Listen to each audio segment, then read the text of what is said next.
E de outro informe, obviamente, algo promete que o gestor Good Luck Supermarket não estava tendo sorte no momento que ela era vítima de um atraco em plena luz de dia. Na pós-chiquito, o antissocial decidiu praticar a economia fácil e agora pode recargar seu telefone para mais chamada.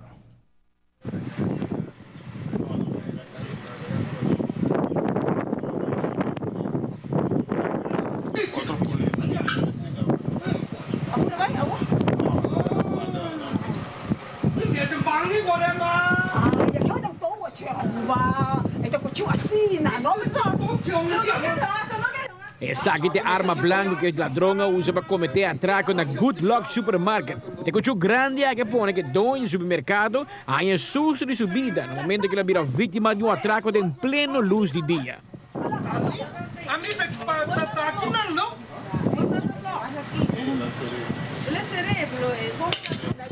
Ela se explica que com ela curva trova entrada de malhechor que estava vestida um jacket color preto com branco com pouco color de lomba e um jeans cortico color lejblau.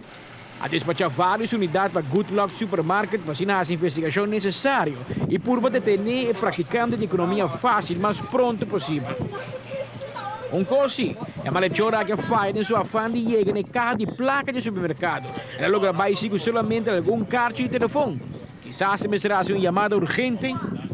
Lamentavelmente, proprietário de Good Luck Supermarket não estava tendo assim uma boa sorte de dia chave.